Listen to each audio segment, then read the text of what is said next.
They're saying I stole something, Mom, but I didn't.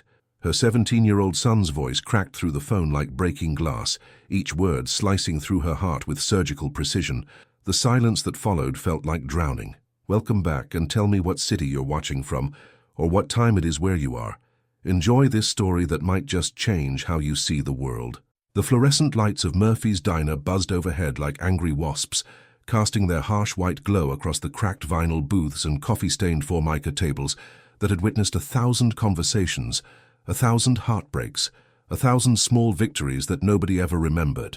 Diane Morrison wiped down table 6 for the third time in 10 minutes, her movements mechanical and precise, each circular motion of the damp rag a meditation that kept her from thinking too hard about the bills piled on her kitchen counter or the way her lower back had been screaming for the past 4 hours of her double shift. At 56, her hands told the story of 3 decades in food service, calloused palms from carrying heavy trays, burn scars from careless encounters with hot plates, fingernails kept ruthlessly short because health codes demanded it, and tips depended on every detail being perfect. Her uniform, a powder blue dress with Murphy's embroidered in cheerful red script above the breast pocket, had faded to the color of old denim after countless industrial washes that stripped away not just the vibrant color, but somehow the dignity as well. The lunch rush was winding down, leaving behind the usual debris of discarded napkins, crumpled receipts, and the lingering smell of grease and disinfectant that would cling to her hair and clothes long after she clocked out. She'd learned to carry travel-size bottles of body spray in her purse, a small rebellion against the way her work followed her home, marking her as someone who served others for a living. Her phone buzzed against her hip with the insistence of bad news. It always did during work hours. Bill collectors, appointment reminders, the occasional text from Ethan letting her know he'd made it safely to school or asking if they could afford pizza for dinner. She ignored it, focusing instead on the businessman at table 3, who was tapping his Mont Blanc pen impatiently against his leather portfolio while scrolling through emails on a phone that probably cost more than she made in 2 months. The phone buzzed again, then again. "Excuse me," the businessman called, his voice carrying the particular tone of someone accustomed to immediate attention. "Could I get some more coffee? And maybe you could answer your phone somewhere else? Some of us are trying to work." Diane felt heat rise in her cheeks, but she managed her practiced smile, the one that had gotten her through customer complaints and condescending comments for 30 years. "Of course, sir, right away." She poured his coffee with steady hands, though inside she felt the familiar burn of humiliation that came with being treated like a servant rather than a human being who happened to work in food service. The phone buzzed a 4th time, and something in the urgency of its rhythm made her stomach clench with dread. In the narrow hallway between the dining room and the kitchen, surrounded by the industrial dishwasher's steam and the cook's radio playing classic rock at low volume, Diane finally checked her messages. 3 missed calls from Westfield Academy, 2 voicemails, 1 text that made her knees buckle. "Mom, please call me. Something terrible happened." Westfield Academy, the private school where Ethan attended on a scholarship, a full ride that covered tuition, books, and fees for students with exceptional grades and limited means. It was supposed to be his ticket out of their 1-bedroom apartment above the dry cleaner, his chance to study alongside children of doctors and lawyers and politicians, his opportunity to build the kind of future that had always seemed impossibly distant from their daily reality. She'd worked extra shifts for months to afford his school clothes, spending her tip money at thrift stores and discount retailers to find polo shirts and khakis that wouldn't immediately mark him as different from his classmates. She'd practiced his interview answers with him for hours, teaching him to speak confidently about his dreams, while carefully avoiding mention of the nights they ate cereal for dinner, because groceries were a luxury they couldn't always afford. The voicemail from the school's disciplinary office was formal and cold. "Mrs. Morrison, this is Principal Davidson's office calling regarding Ethan Morrison. We need you to come in immediately to discuss a serious matter involving your son. Please call us back as soon as possible." Her hands trembled as she dialed Ethan's number, stepping into the alley behind the diner where the dumpsters reeked of rotting vegetables and the brick walls held the heat like an oven. He answered on the first ring, his voice small and scared in a way she hadn't heard since he was little. "Mom?" he whispered, as if afraid someone might overhear. "They're saying I stole something, a watch. They found it in my backpack, but I swear I didn't take it. I've never even seen it before." The words hit her like physical blows, each one landing with devastating precision in the space between her ribs where her heart had already been bruised by too many years of working twice as hard for half the recognition. Her son, her brilliant, gentle son, who tutored younger kids in math and volunteered at the animal shelter on weekends, accused of theft. "Where are you now?" she managed, her voice steadier than she felt. "In the principal's office. They won't let me leave. They called the police, Mum. They said because it's over a certain value, it's a felony charge." Felony?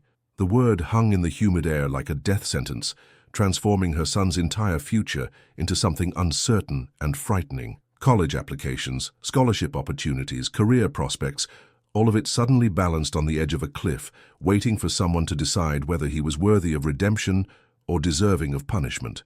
"I'm coming," she said, already untying her apron with fumbling fingers. "Don't say anything to anyone until I get there. Do you understand?" Nothing.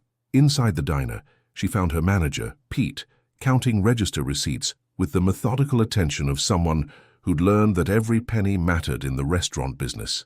He was a decent man, 50-something with graying temples and calloused hands that spoke of years spent working his way up from busboy to owner, but he ran his business with the practical understanding that employees were replaceable while customers were not. "Pete, I need to leave," she said, hanging her apron on the hook beside the time clock. "Family emergency." He looked up from his calculations, taking in her pale complexion and the way her hands shook as she gathered her purse and car keys. "Everything okay, Diane?" "No," she said simply, because lying would have required energy she didn't have. "My son's in trouble at school. Real trouble." Pete nodded, his expression softening in the way it did when real life intruded on the carefully controlled world of the diner. "Go. We'll manage. Take tomorrow off if you need it." The drive to Westfield Academy took her through neighborhoods where she'd imagined living someday.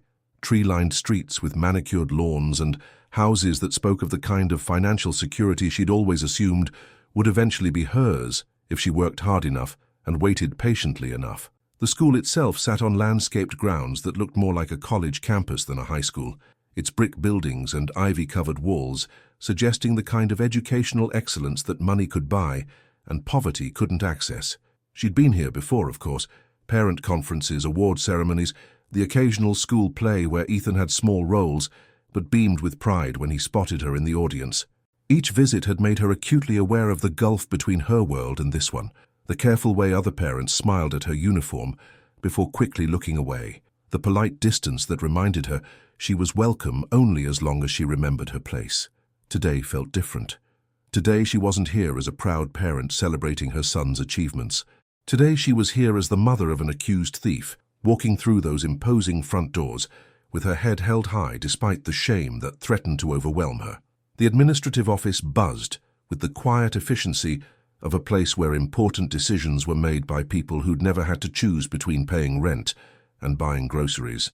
Thick carpets, muffled footsteps, and oil paintings of former headmasters watched from gilded frames with expressions of benevolent authority. Behind the reception desk, a woman with perfectly styled grey hair and pearls that probably cost more than Diane's monthly salary looked up with the kind of professional smile that stopped just short of her eyes. "You must be Mrs. Morrison," she said, her voice carrying just the faintest note of pity. "Principal Davidson is waiting for you." Principal Davidson's office felt like a courtroom designed to intimidate rather than educate. Dark wood paneling rose from floor to ceiling, interrupted only by windows that looked out onto the pristine campus grounds where privilege bloomed as naturally as the carefully tended rose gardens. Behind an imposing mahogany desk that probably cost more than Diane's annual salary, Principal Davidson sat with the bearing of a man who'd never had to question his authority or justify his decisions to people he considered his social inferiors. He was younger than she'd expected, perhaps 45, with prematurely silver hair that suggested either genetics or the stress of managing entitled teenagers and their even more entitled parents. His suit was tailored, his tie perfectly knotted, his expression carefully neutral in the way that people learned when they dealt with unpleasant situations as a matter of professional routine. Ethan sat in a chair that seemed designed to make him look small and vulnerable. His usually perfect posture collapsed into something that suggested defeat. At 17, he was still growing into his height, all knees and elbows and earnest brown eyes that had inherited Diane's determination, along with her tendency toward stubborn optimism. Today, those eyes were red-rimmed and hollow with the particular exhaustion that came from crying when you thought no one was listening. "Mrs. Morrison?" Principal Davidson said, rising from his chair with the minimal courtesy required by his position. "Thank you for coming so quickly. Please have a seat."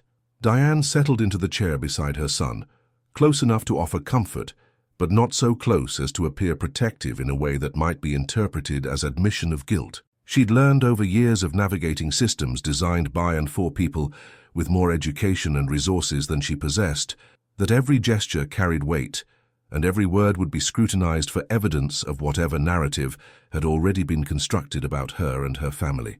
"I understand there's been some kind of misunderstanding," she said, her voice steady, despite the way her heart hammered against her ribs like something trapped and desperate to escape. "I'm afraid it's more serious than a misunderstanding," Principal Davidson replied, opening a manila folder that contained what Diane assumed were the documents that would determine her son's future.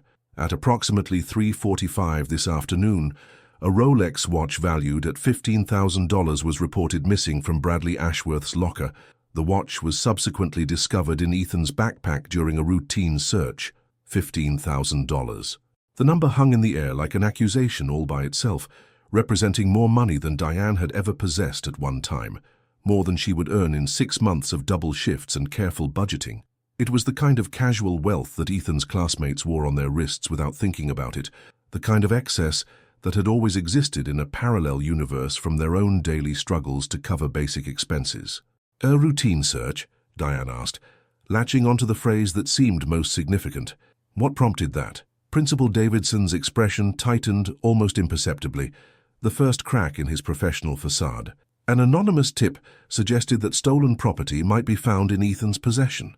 "Anonymous," Diane repeated, tasting the word and finding it bitter. "How convenient. Mrs. Morrison, I understand this is difficult, but the evidence is quite clear. The watch was found in your son's backpack.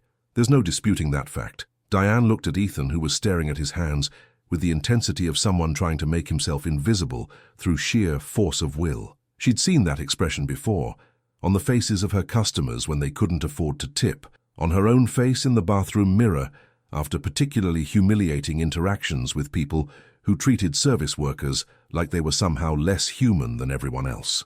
"Tell me what happened," she said to her son, ignoring Principal Davidson's disapproving frown at this deviation from whatever script he'd prepared for their meeting. Ethan's voice came out in a whisper. "I went to my locker after chemistry lab. When I opened my backpack to get my math book, Mr. Henderson was standing right there. He said he needed to check my bag because someone had reported seeing me near Bradley's locker. I said okay because I didn't have anything to hide. But when he opened it, the watch was there, just sitting on top of my notebooks. And you'd never seen it before?" "Never. I swear, Mum. I've never even talked to Bradley except when we were paired up for a project last semester, and I definitely never went near his locker." Principal Davidson cleared his throat with the impatience of someone who'd heard enough denials to last a lifetime. "Mrs. Morrison, I think it's important to understand the seriousness of this situation. We're talking about grand theft. The police have been notified and charges will likely be filed. Given the value of the item in question, this could result in felony charges that would have serious consequences for Ethan's future." The words hit Diane like physical blows, each one carefully chosen to emphasize the magnitude of the disaster that had apparently befallen them in the space of a single afternoon. Felony charges, criminal record, college applications destroyed before they could be submitted, scholarship opportunities evaporating like morning mist.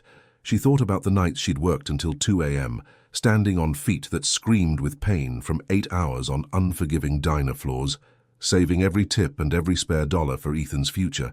She thought about the college brochures they'd pored over together, planning applications and dreaming about the kind of education that would lift him permanently out of the world of minimum wage jobs and financial insecurity.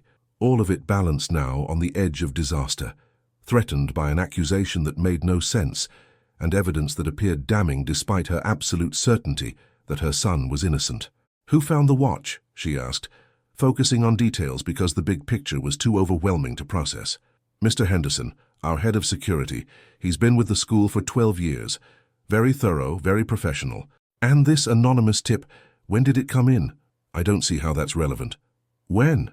Diane's voice carried a note of steel that surprised even her, the tone of someone who'd spent 30 years dealing with people who underestimated her intelligence and then acted shocked when she asked uncomfortable questions.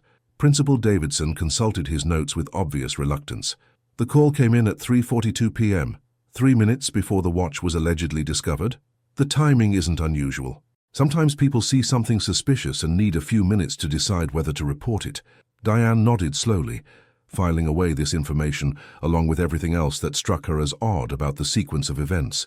In her experience, which included 3 decades of watching people's behavior patterns and reading their motivations through their actions, timing was everything. People who witnessed actual crimes usually called immediately, driven by adrenaline and moral outrage. People who wanted to create the appearance of a crime, however, needed time to set the stage properly. "I'd like to see the security footage," she said. "That's not typically something we share with what? With parents? With people whose children are being accused of felonies?" Her voice remained level, but something in her tone made Principal Davidson lean back in his chair, as if he'd suddenly realized he was dealing with someone more formidable than her uniform, and circumstances suggested. "Mrs. Morrison, I understand you're upset, but our security protocols are designed to protect the school, not to ensure justice for the students," Diane finished. "I get it, but my son's entire future is at stake here, and I'm not going to sit quietly while he's railroaded by a system that's already decided he's guilty because he doesn't fit your usual demographic." The silence that followed felt electric with tension. Principal Davidson's carefully maintained neutrality cracked slightly, revealing something that might have been irritation or possibly respect. Ethan looked up at his mother with an expression of surprise, as if he'd never seen this version of her before. The woman who'd fought bureaucracy and prejudice for 30 years and learned to speak truth to power, even when it made people uncomfortable. "The police will handle the investigation," Principal Davidson said finally. "In the meantime, Ethan is suspended pending the outcome of their inquiry." Suspended? Diane tasted the word and found it as bitter as everything else about this conversation. So he's guilty until proven innocent? It's standard procedure in cases involving alleged criminal activity. "Standard procedure," she repeated, recognizing the phrase as bureaucratic shorthand for "we're going to punish your child based on an accusation because it's easier than actually investigating what happened." She stood up, her movements deliberate and controlled, despite the rage that burned in her chest like acid. "Come on, Ethan, we're going home. Mrs. Morrison, I hope you understand that we're trying to handle this as fairly as possible under the circumstances." "Fairly?" Diane turned back to face him, and for the first time in the conversation, Principal Davidson seemed genuinely uncomfortable. "My son has been here for 3 years. 3 years of perfect grades, no disciplinary problems, volunteer work, tutoring other students, and you're willing to throw all of that away based on anonymous accusations and circumstantial evidence. That's your definition of fair?" She didn't wait for an answer, because she already knew what it would be. More bureaucratic double talk designed to make the school's predetermined course of action sound reasonable and justified. Instead, she walked toward the door with Ethan following close behind, his relief at leaving the oppressive atmosphere of the office visible in the way his shoulders relaxed slightly once they were in the hallway. But as they walked past the trophy cases filled with evidence of Westfield Academy's commitment to excellence, past the portraits of distinguished alumni who'd gone on to positions of power and influence, Diane realized that leaving the building didn't mean escaping the nightmare that had begun with a phone call during her lunch shift. If anything, the real battle was just beginning.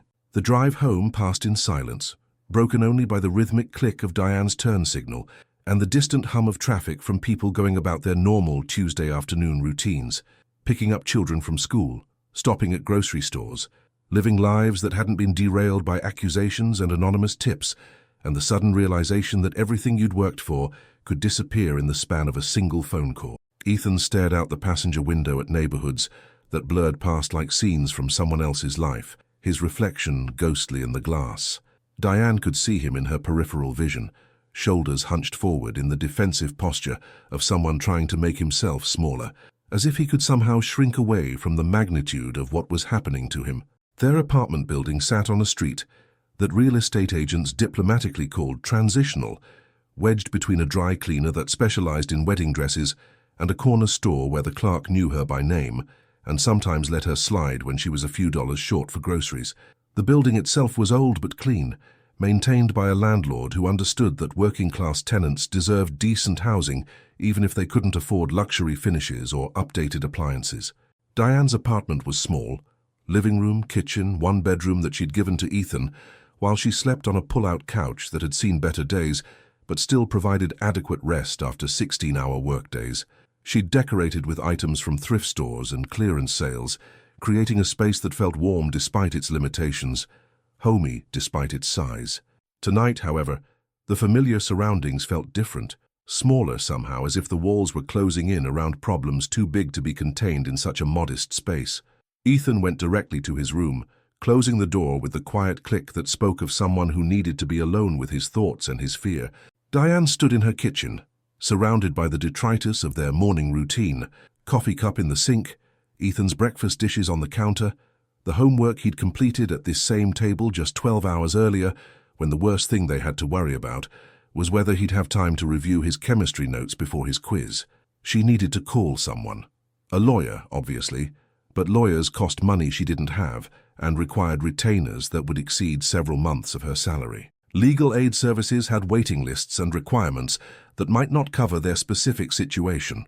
Public defenders were overwhelmed and overworked, handling dozens of cases simultaneously with resources that were always insufficient to provide the kind of thorough investigation that might prove Ethan's innocence. The business card she'd been carrying in her wallet for 2 years suddenly felt like a lifeline.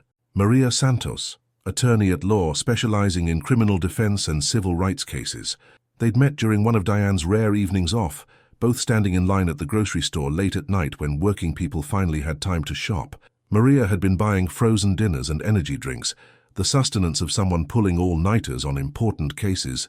Diane had been calculating whether she could afford both milk and bread that week. They'd struck up a conversation about the challenges of working long hours, and Maria had mentioned her practice, her commitment to helping people who couldn't afford traditional legal representation.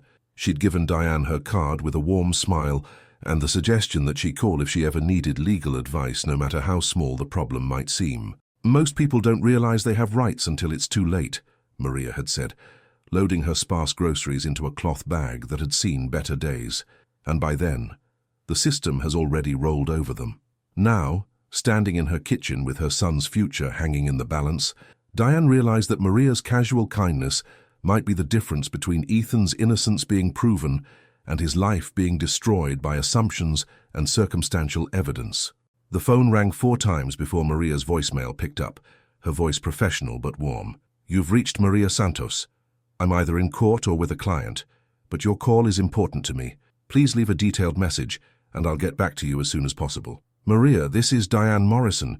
We met at the grocery store about 2 years ago. You gave me your card and said to call if I ever needed legal help.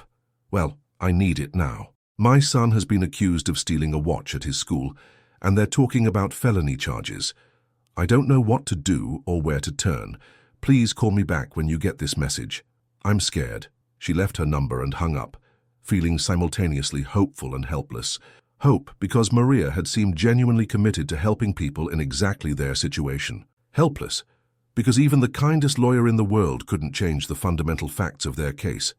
A valuable watch had been found in Ethan's backpack, and no one except Diane and Ethan seemed interested in considering alternative explanations for how it got there. The knock on their door came an hour later, just as Diane was trying to figure out what to make for dinner from the limited supplies in her refrigerator.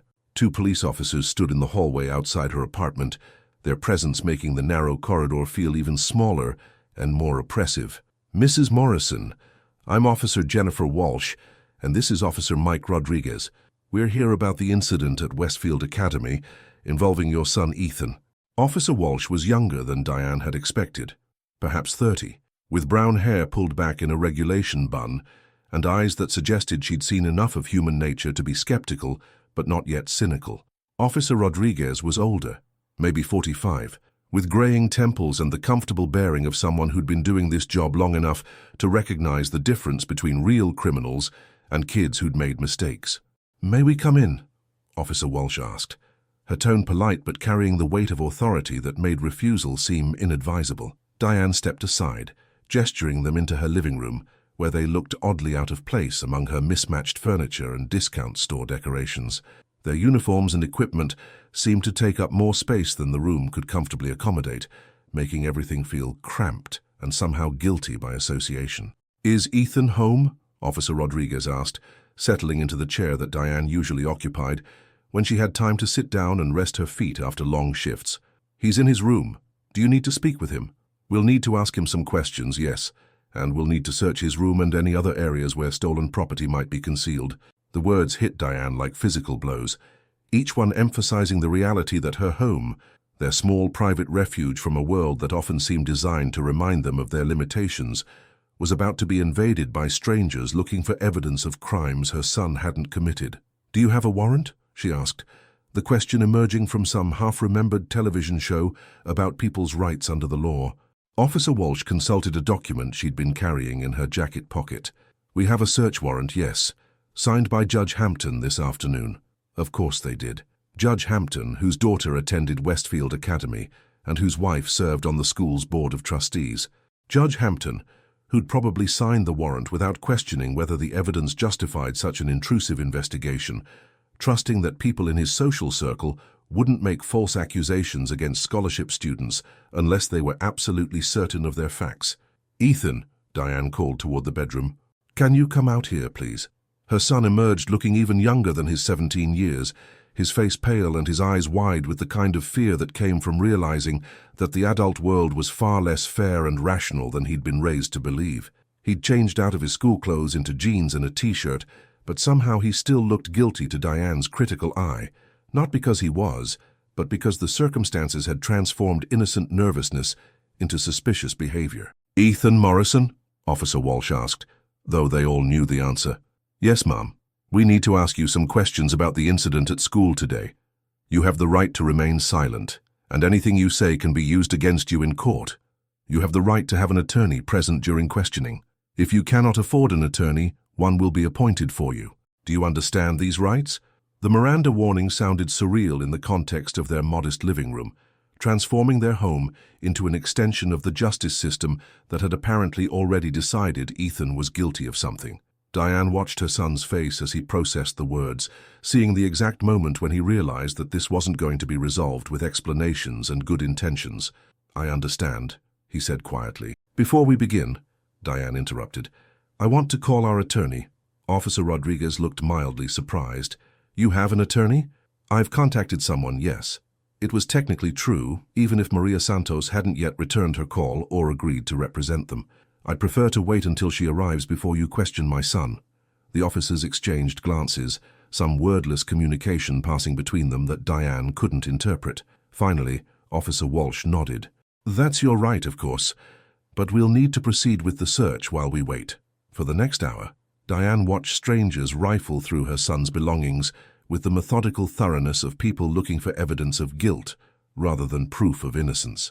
They examined his textbooks, his computer, his clothes, even the childhood stuffed animals he'd never quite been able to bring himself to pack away. They photographed items that seemed potentially relevant, bagged others for later analysis, and generally transformed his private space into something that resembled a crime scene. They found nothing, of course. No additional stolen property, no evidence of a pattern of theft, nothing to suggest that Ethan was anything other than what he appeared to be, a 17-year-old scholarship student who'd been in the wrong place at the wrong time. But Diane knew, with the bitter wisdom that came from 30 years of watching how the world treated people like her and her son, that finding nothing wouldn't necessarily help their case. In the eyes of law enforcement and the school administration, the watch in his backpack was evidence enough, and everything else was just details that wouldn't change the fundamental narrative they'd already constructed about a poor kid who'd been tempted by wealth beyond his imagination. As the officers prepared to leave, Officer Walsh handed Diane a card with information about Ethan's court date. "He's been charged with grand theft," she said, her voice carrying what might have been sympathy. "He'll need to appear before Judge Hampton next Thursday at 9 a.m. Judge Hampton again, the man whose signature had authorized the search of their home, who would now decide their son's fate. The same judge who moved in the same social circles as the family, whose watch had allegedly been stolen, who probably knew Principal Davidson personally, and had no reason to question the word of people he'd been conditioned to trust implicitly.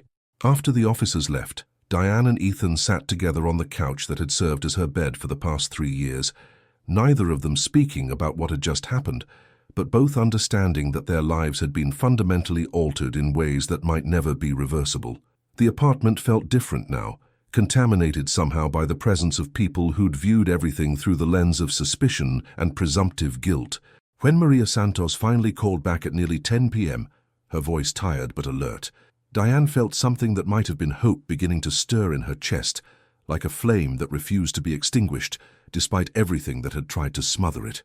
Maria Santos arrived at Diane's apartment the next morning, carrying a battered leather briefcase, and wearing the kind of determined expression that suggested she'd already begun formulating their defense strategy. She was smaller than Diane remembered, perhaps 5'3", with graying black hair pulled into a practical ponytail and clothes that spoke of someone who prioritized function over fashion. But her handshake was firm, her eyes were sharp, and something in her manner suggested that she'd built her practice on cases that other attorneys considered unwinnable. "Tell me everything," she said, settling into the chair that still held the impression from Officer Rodriguez's visit the night before. "Start from the beginning, and don't leave out any details that might seem insignificant. Sometimes the smallest inconsistencies are what crack cases wide open." For the next 2 hours, they reconstructed the timeline of events that had transformed Ethan from honor student to accused felon in the span of a single afternoon.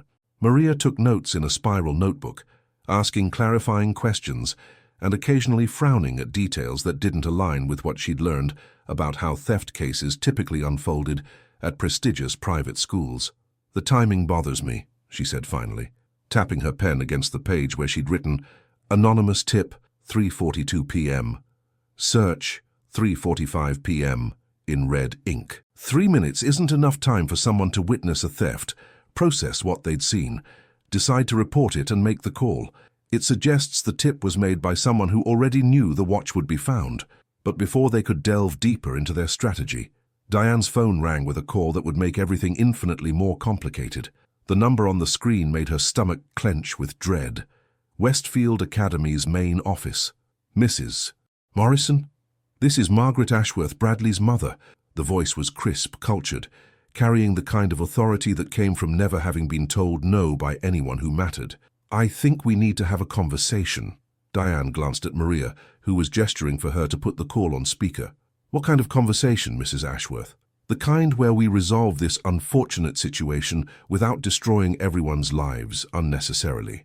I'm calling to offer you a solution that benefits everyone involved." The word solution hung in the air like a trap waiting to be sprung. In Diane's experience, when wealthy people offered solutions to poor people's problems, those solutions usually involved the poor people accepting blame they didn't deserve and consequences they couldn't afford. "I'm listening," Diane said carefully. "My husband and I understand that your family is going through a difficult time financially.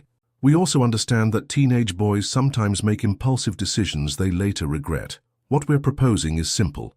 If Ethan admits to taking the watch and agrees to pay restitution, we'll ask the prosecutor to reduce the charges to a misdemeanor. He'll get probation instead of jail time, and his college prospects won't be completely destroyed." The offer hit Diane like a physical blow, not because it was generous, but because it was so calculatedly cruel. The Ashworths were offering to destroy her son's life slightly less completely in exchange for his admission of guilt for a crime he hadn't committed. They were presenting this as mercy, when it was actually just a more sophisticated form of prosecution. "And if we refuse?" Diane asked, though she already knew the answer. "Then we proceed with the felony charges, and your son faces up to 5 years in prison.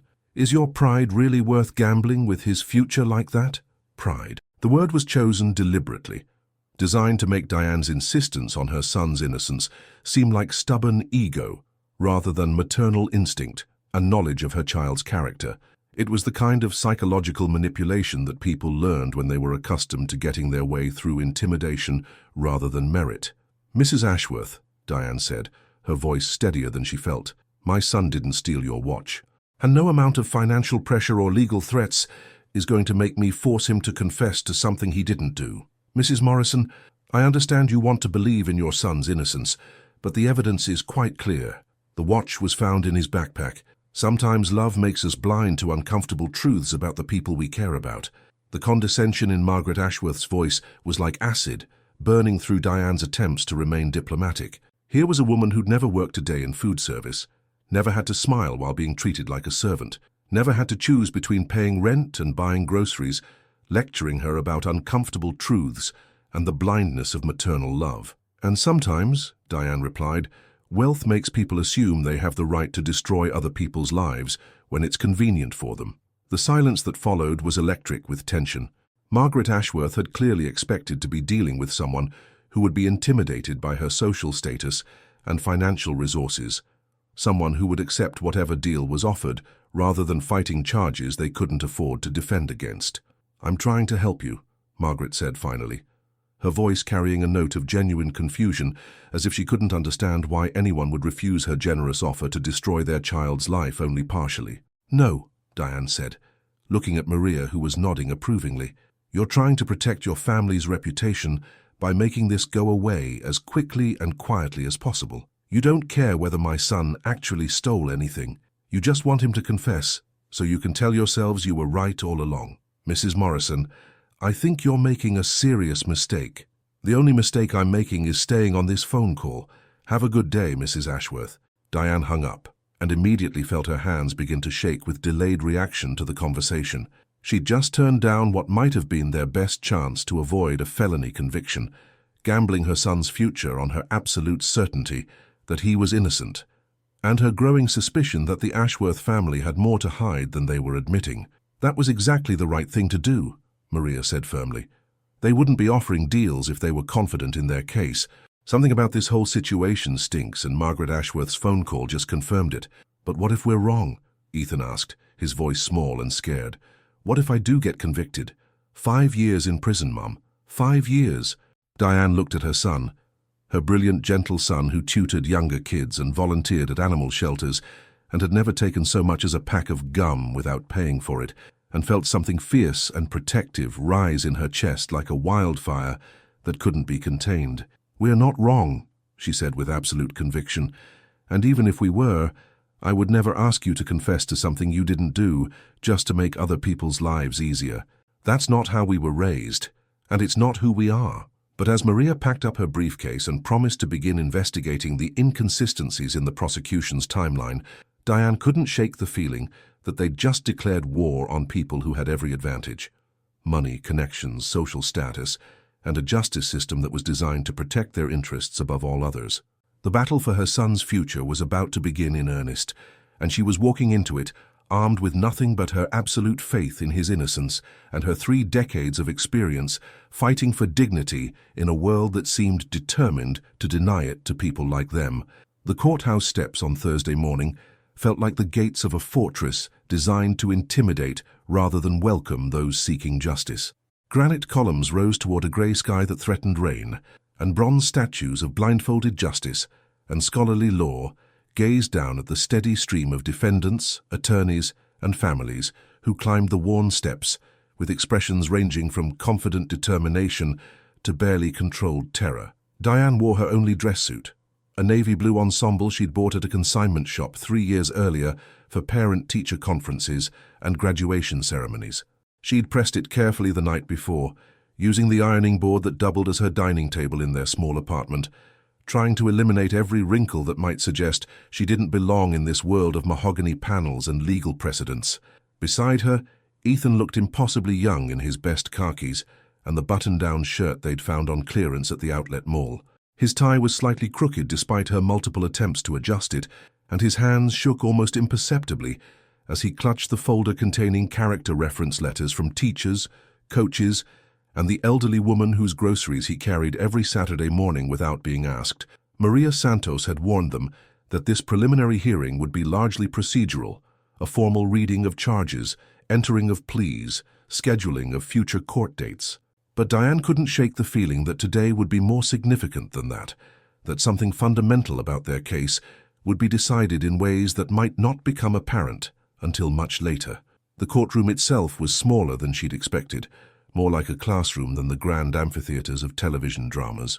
Fluorescent lights hummed overhead, casting the same institutional glow she recognized from hospital waiting rooms and government offices, places where important decisions were made by people who might never fully understand their human consequences. Judge Hampton presided from an elevated bench that literally and figuratively placed him above everyone else in the room. He was a man in his 60s, with silver hair and wire-rimmed glasses that suggested scholarly thoughtfulness, wearing robes that transformed him from whatever he might be in private life into an embodiment of legal authority. The prosecutor, David Morrison, looked exactly like what Diane had expected. Mid-40s, expensive suit, the kind of confident bearing that came from years of winning cases and building a reputation for being tough on crime. His presentation materials were organized in matching leather binders, and his demeanor suggested someone who viewed this hearing as a routine stepping stone toward an inevitable conviction. "Your Honor," he began, when called upon to present the state's case, "this is a straightforward matter of grand theft. The defendant, Ethan Morrison, was found in possession of a stolen Rolex watch valued at $15,000. The watch was discovered in his backpack during a search conducted by school security, following an anonymous tip. The evidence is clear and unambiguous." Morrison opened his binder and began presenting photographs. The watch, Ethan's backpack, the locker where the watch had allegedly been stolen. Each image was projected onto a screen, where they took on an importance that seemed disproportionate to their actual content, transformed from simple objects into evidence of guilt by the formal context in which they were being presented. "The defendant had opportunity," Morrison continued, "access to the locker area where the theft occurred, and motive, the natural resentment that might develop when a scholarship student is constantly reminded of the wealth gap between himself and his classmates." The word resentment hung in the air like an accusation, turning Ethan's presence at Westfield Academy from an achievement into a psychological motive for criminal behavior.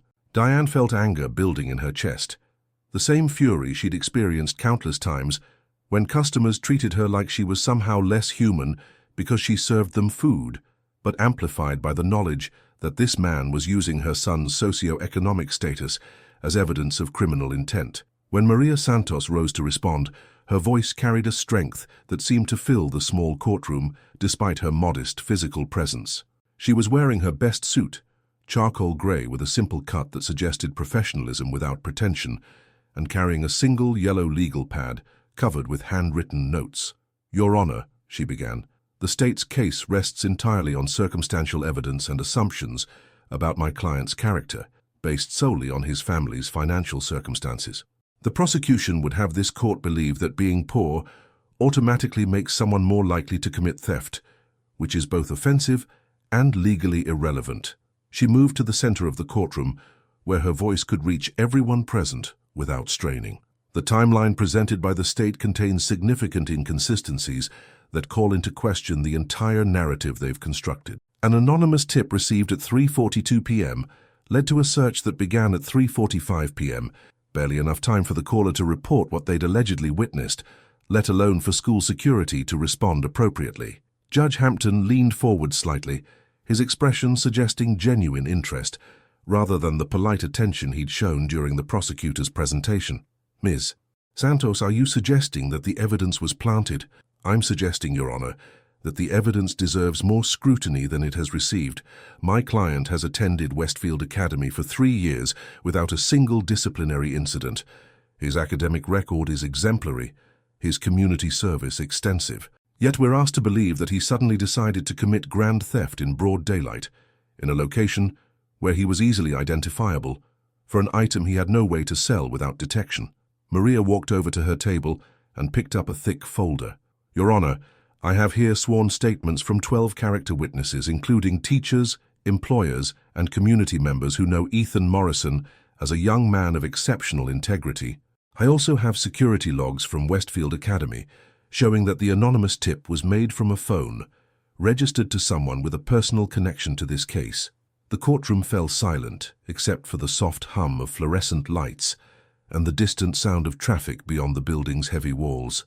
Prosecutor Morrison was shuffling through his papers with the frantic intensity of someone looking for information he should have had but apparently didn't. "Furthermore," Maria continued, "the supposed victim in this case, Bradley Ashworth, has a juvenile record that includes shoplifting and vandalism, charges that were expunged due to his family's influence, but that speak directly to his credibility as a witness."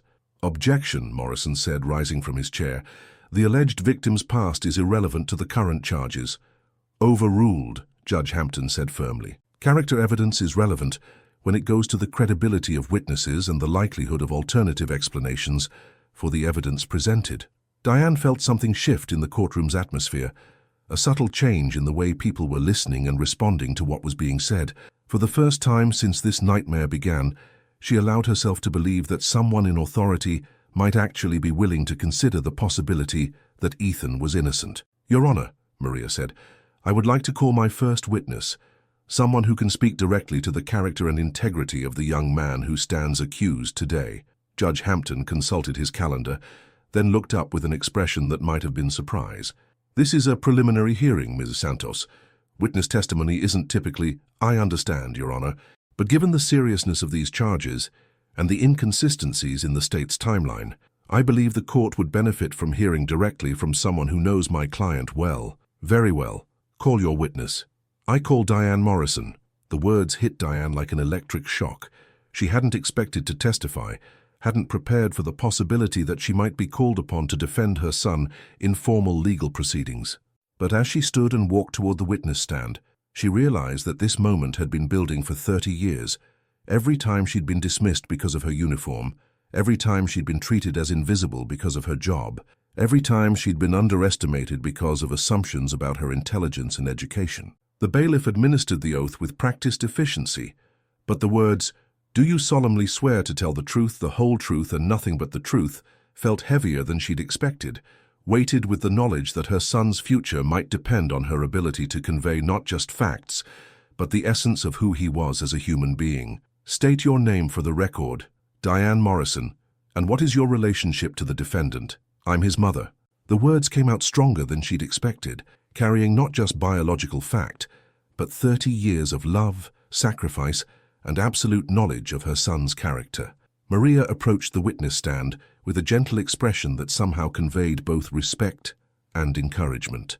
"Mrs. Morrison, would you please tell the court about your son's character and behavior throughout his life?" And suddenly Diane knew exactly what she needed to say. "Your Honor," Diane began, her voice steady despite the trembling in her hands, "I've been a waitress for 30 years. That means I've served coffee to judges, politicians, doctors, and lawyers. I've watched people when they think nobody's looking, when they believe the person bringing their food is invisible." She paused, looking directly at Judge Hampton, then at the prosecutor, finally at her son whose eyes were wide with something between pride and terror. "In 30 years of watching people, I've learned to recognize the difference between guilt and innocence. I've seen teenagers who've shoplifted trying to act casual, while their hearts pound so hard you can see their pulse in their necks. I've seen adults who've cheated on their taxes jump when police cars drive by. I know what guilt looks like, Your Honor, and I know what innocence looks like." Judge Hampton leaned forward slightly, his expression suggesting genuine interest, rather than the polite attention court officials usually gave to emotional testimony from family members. "My son," Diane continued, "has never been able to lie to me. Not when he was 7 and broke my favorite mug. Not when he was 12 and got into a fight at school. Not when he was 15 and came home an hour past curfew. He gets this little line between his eyebrows when he's trying to hide something, and his voice goes up half an octave." She gestured toward Ethan, who was sitting straighter than she'd seen him sit in weeks. "When he told me he didn't steal that watch, there was no line between his eyebrows. His voice was steady. He looked me in the eye the whole time. Either my son has suddenly become the best liar in the world, or he's telling the truth about his innocence." Prosecutor Morrison rose from his chair. "Objection, Your Honor. This is speculation based on—" "Mr. Morrison," Judge Hampton interrupted, "this mother has been observing her son's behavior for 17 years. I think her expertise in that area might exceed yours." Overruled. Diane felt a small surge of vindication, but she wasn't finished. "Your Honor, may I tell you about the kind of person my son really is?" At Maria's encouraging nod, Diane continued. "When Ethan was 10, he found a wallet in the parking lot outside our apartment building. It had $60 in it. More money than we had for groceries that week, but he insisted we take it to the police station. He said keeping it would be stealing, even though nobody saw him find it." She paused, letting that sink in.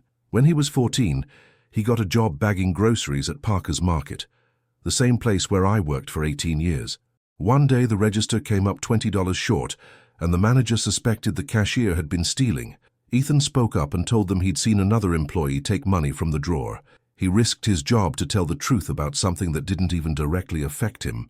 Your Honor, Morrison interjected, while these stories are touching, they don't address the physical evidence. Actually, Mr.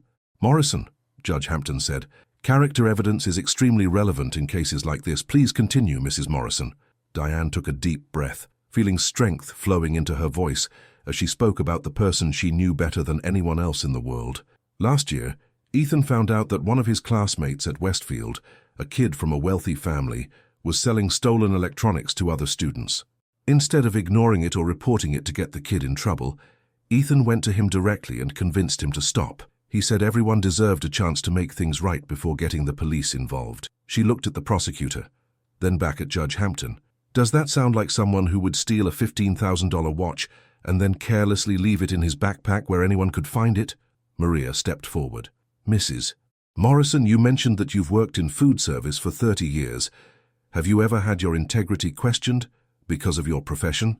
Objection, Morrison said automatically. Relevance? I'll allow it, Judge Hampton ruled. Diane felt something unlock in her chest, years of suppressed anger and dignity finally finding their voice. Every day, Your Honor, people assume that because I serve food, I'm somehow less intelligent, less observant, less worthy of respect.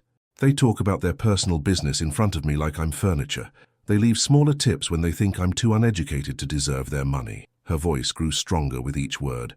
But what they don't realize is that serving people teaches you things about human nature that you can't learn anywhere else. You learn to read body language, to recognize deception, to understand what people are really thinking behind their polite facades.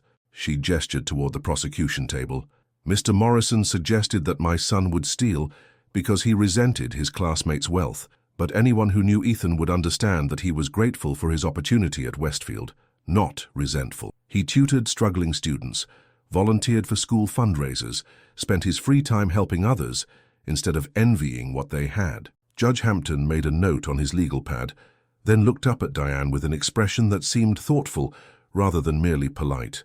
Mrs. Morrison, in your professional opinion as someone who has observed human behavior for 3 decades, do you believe your son is capable of the crime he's accused of? The question hung in the air like a challenge, and Diane realized that this was the moment when everything would either fall apart or begin to make sense.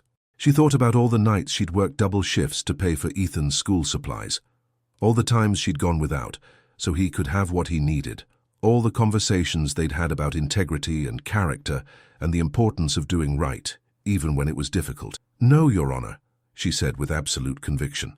I don't just believe he's innocent. I know he's innocent. Not because I'm his mother and love him unconditionally, but because I know who he is. I've watched him make moral choices every day for 17 years, and theft isn't consistent with anything I've ever observed about his character. She paused, then added something that surprised even her. But more than that, Your Honor, I believe someone else put that watch in his backpack. Someone who knew that a scholarship student would be the perfect person to blame. Someone who counted on the fact that people would find it easier to believe a poor kid was guilty than to investigate whether a rich kid might be lying. The courtroom fell silent, except for the sound of Maria shuffling papers and Morrison's pen clicking nervously against his legal pad. Judge Hampton stared at Diane for a long moment, then made another note. Thank you, Mrs. Morrison. You may step down.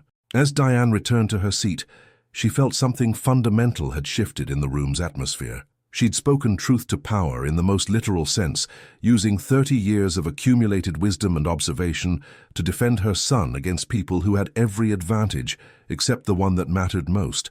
They didn't actually know what had happened. Maria rose for her closing argument with a confidence that hadn't been there at the beginning of the hearing. Your Honor, the state's case rests entirely on the assumption that physical evidence equals guilt, but as Mrs. Morrison has testified, and as the inconsistencies in the timeline suggest, there are other explanations for how that watch ended up in Ethan's backpack. She walked to the center of the courtroom, where her voice could reach everyone present. The prosecution wants this court to believe that a young man with a spotless record suddenly decided to commit a crime that makes no logical sense. They want you to ignore his character, his academic achievements, his community service, and his spotless disciplinary record because they found an expensive watch in his possession. But character matters, Your Honor. Patterns of behavior matter, and the pattern of Ethan Morrison's life suggests someone incapable of the crime he's accused of. Judge Hampton removed his glasses and cleaned them carefully, a gesture that seemed to give him time to think rather than simply maintain his equipment. When he replaced them and looked up, his expression was grave but not unkind. "I've heard enough," he said. "This case will proceed to trial, but I'm setting bail at $5,000, significantly lower than the state requested, given the defendant's lack of prior record and strong community ties."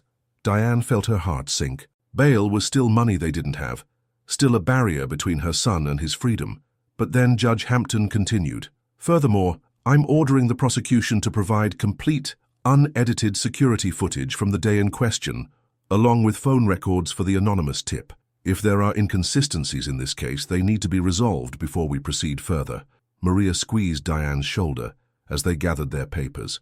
It wasn't a complete victory, but it was something they could build on, an acknowledgement that Ethan's case deserved more scrutiny than it had received, and that his mother's testimony had been compelling enough to give a judge pause.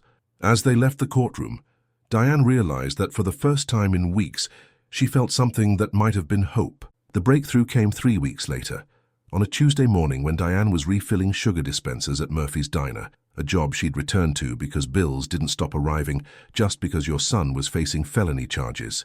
Her phone buzzed with a call from Maria Santos, whose voice carried an excitement that made Diane's hands shake as she reached for a chair to steady herself. "Diane, you need to sit down for this. We got the complete security footage, and you're not going to believe what we found." For the past 3 weeks, Maria had been fighting the school district's legal team for access to the unedited recordings from the day of the alleged theft. Principal Davidson had claimed that privacy concerns prevented them from releasing footage that might show other students, while the prosecutor had argued that the edited clips already provided contained all relevant information. But Judge Hampton's order had forced their hand, and what the complete footage revealed changed everything about the case they thought they were fighting.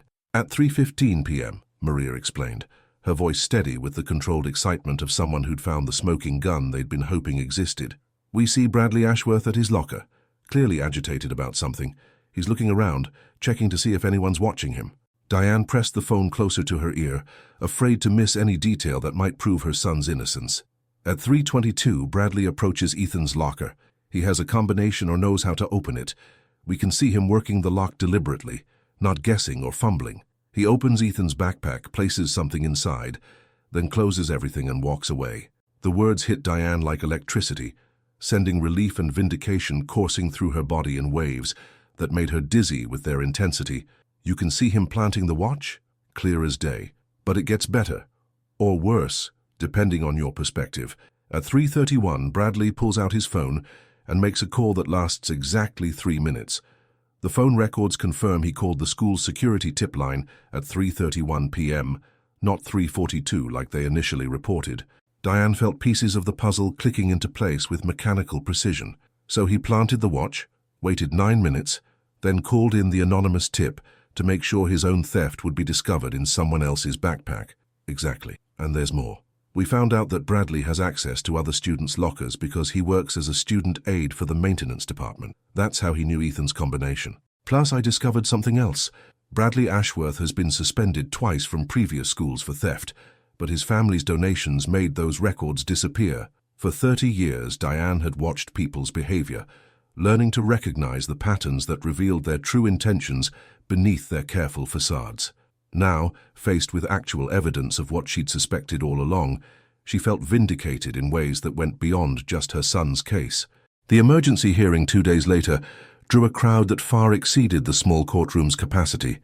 Word had somehow leaked about the new evidence, and reporters from 3 local news stations had positioned themselves on the courthouse steps. Inside, every seat was filled with spectators who'd come to witness what was already being called the case of the planted evidence. Judge Hampton took his place behind the bench, with an expression that suggested he was not pleased with the developments that had brought them all back together so quickly. Prosecutor Morrison looked like a man who discovered his carefully constructed case was built on quicksand, while Maria Santos practically vibrated with the contained energy of someone about to prove everything she'd argued from the beginning. "Ms. Santos," Judge Hampton began without preamble, "I understand you have new evidence that materially affects this case." "Yes, Your Honor.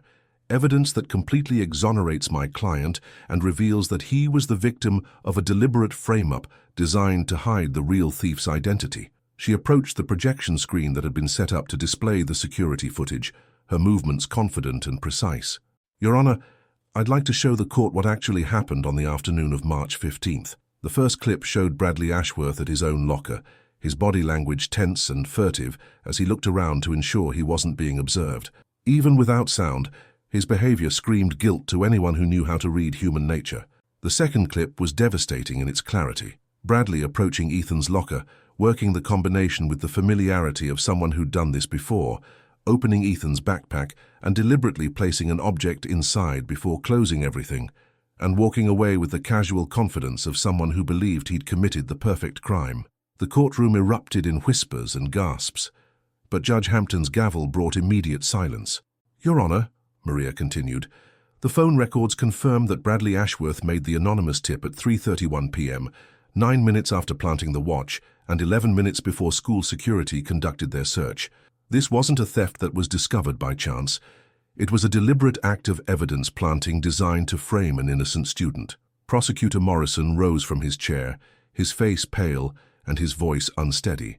Your Honor, if I may request a brief recess to consult with— Mr. Morrison, Judge Hampton interrupted, I think we've seen enough. Unless you have evidence that contradicts what we've just witnessed, I'm prepared to rule on this matter immediately. The prosecutor's shoulders sagged in defeat. The state moves to dismiss all charges against Ethan Morrison, Your Honor. Judge Hampton nodded grimly. Motion granted. Mr. Morrison, you are free to go, and the court extends its apologies for the ordeal you've endured. But the judge wasn't finished. Furthermore, I'm ordering an immediate investigation into who edited the original security footage and why. This appears to be a case of evidence tampering and conspiracy to commit fraud. As the gavel fell, Diane felt 30 years of accumulated frustration and injustice finally begin to lift from her shoulders. She hugged Ethan, who was crying with relief, and shook Maria's hand with gratitude she couldn't adequately express in words. But the most satisfying moment came when Margaret Ashworth, who'd been sitting in the back of the courtroom looking increasingly uncomfortable, stood up and attempted to leave quietly. Judge Hampton's voice stopped her at the door. Mrs. Ashworth, I believe you'll want to contact your attorney. Your son is now facing charges of theft, evidence tampering and filing false police reports, and unlike the case against Mr. Morrison, the evidence against Bradley appears to be quite substantial. As they left the courthouse, Diane realized that justice had been served not through wealth or connections or social status, but through the determination of people who refused to accept that someone's circumstances automatically made them guilty of crimes they didn't commit. For the first time in months, she felt proud to be exactly who she was, a waitress who'd raised an honest son and fought for truth when everyone else was willing to accept a convenient lie. 6 months later, Diane stood in the same courthouse where her son had once faced felony charges, but this time she wore a cap and gown instead of her waitress uniform. The community college's paralegal program graduation ceremony was being held in the large courtroom upstairs, and as she walked across the stage to receive her certificate, she could see Judge Hampton in the audience, applauding along with Maria Santos and dozens of other people whose lives had been touched by her story. The local news coverage of Ethan's case had sparked something unexpected: donations for his college fund, scholarship offers from 3 universities, and perhaps most surprisingly, a flood of support for Diane herself. People had been moved not just by her fight for her son's innocence, but by the dignity and intelligence she'd displayed, despite being dismissed as just a waitress by people who should have known better. A retired judge named Eleanor Marsh had approached Diane after the trial, offering to pay for her education if she was interested in pursuing legal studies. The law needs people like you, she'd said simply, people who understand that justice isn't about who has the most expensive attorney, but about who's willing to fight for the truth. Ethan was thriving at Northwestern University on a full scholarship, studying criminal justice with the goal of becoming a prosecutor, but one who would never forget what it felt like to be on the wrong side of assumptions about guilt and innocence. He called his mother every Sunday, updating her on his classes and friends, always ending the conversation with variations of the same sentiment. You saved my life, Mom, and you showed me what courage really looks like. Bradley Ashworth had pled guilty to theft, evidence tampering and filing false police reports. He'd received probation and community service, a sentence that many felt was too lenient, but one that Judge Hampton had explained was appropriate for a first-time offender who'd shown genuine remorse for his actions. The Ashworth family had quietly relocated to another state, their social standing in the community permanently damaged by their son's actions and their own attempts to cover them up. Principal Davidson had been forced to resign when it was revealed that he'd known about Bradley's history of theft at previous schools, but had accepted the family's donations in exchange for keeping that information quiet. The new principal had implemented policies requiring full disclosure of disciplinary issues and had established a victims' rights advocate position to ensure that students like Ethan would never again face accusations without proper support. But perhaps the most satisfying change had been at Murphy's Diner, where Diane worked part-time while completing her paralegal studies. Pete had given her a raise and promoted her to assistant manager, recognizing that her intelligence and observational skills were assets he'd been undervaluing for years. More importantly, the customers who'd once treated her as invisible now spoke to her with the respect that had always been her due. One regular customer, the businessman who'd complained about her phone buzzing during her son's crisis, had actually apologized, admitting that he'd followed the news coverage and realized he'd been witnessing a mother's fight for her child's life while worrying about his coffee getting cold. "I never really saw you before," he'd said, his voice heavy with shame. "I'm sorry for that." On this graduation day, as Diane walked down the courthouse steps with her certificate in hand, she was approached by a young reporter from the local television station who'd covered Ethan's case from the beginning. "Mrs. Morrison, how does it feel to have proven that being just a waitress doesn't define your capabilities or worth?" Diane smiled, thinking about all the people over the years who'd underestimated her intelligence because they confused her occupation with her identity. "I think what this experience taught me is that there's no such thing as just a waitress, or just anything else for that matter. Every person has dignity, intelligence, and value, regardless of what they do for work. My job was never who I was. It was just how I earned money to support my family." She paused, looking back at the courthouse where she'd fought for her son's future and discovered her own strength in the process. "The real tragedy wasn't that people looked down on me for being a waitress. It was that they almost destroyed an innocent young man because they thought his mother's opinions didn't matter. That's a mistake that could have cost everyone involved far more than they were willing to pay." The reporter nodded, scribbling notes. "What advice would you give to other parents who find themselves fighting a system that seems designed to work against them? Don't let anyone convince you that your love for your child isn't as valuable as their education or their money or their social connections," Diane said firmly. "Trust your instincts about your own kid even when everyone else is telling you you're wrong. And remember that dignity isn't something other people can give you or take away. It's something you carry inside yourself, regardless of what uniform you wear or what job you do." As the reporter walked away, Diane felt her phone buzz with a text from Ethan. "Saw the news coverage of your graduation, Mom. I'm so proud of you. You've always been the smartest person I know. Now the rest of the world knows it too." She smiled, putting the phone back in her purse as she walked toward her car. Tomorrow, she'd start her new job at Maria Santos's law firm, working as a paralegal specializing in cases involving wrongfully accused defendants. She'd use everything she'd learned about human nature during 30 years of watching people to help other families who found themselves fighting for justice in a system that didn't always recognize their worth. But tonight, she was going home to the same small apartment where this whole ordeal had begun, where she'd sit in her kitchen and call Ethan to tell him about her graduation ceremony. She'd make herself a cup of coffee, the good kind, not the industrial strength stuff they served at the diner, and reflect on how much her life had changed since that terrifying phone call months earlier. She was still a single mother living paycheck to paycheck. She still worried about bills and rent, and whether she'd have enough money for groceries at the end of the month. But she was no longer someone who could be dismissed or ignored or underestimated because of her circumstances. Most importantly, she'd learned that being right was more powerful than being wealthy, that standing up for truth was more important than avoiding conflict, and that a mother's love, combined with a determination to fight for justice, could overcome obstacles that seemed insurmountable. The fluorescent lights of the courthouse faded behind her as she drove home through neighborhoods where other families were living their own versions of struggle and hope. Some of them were probably fighting their own battles against systems that didn't recognize their worth or value their voices.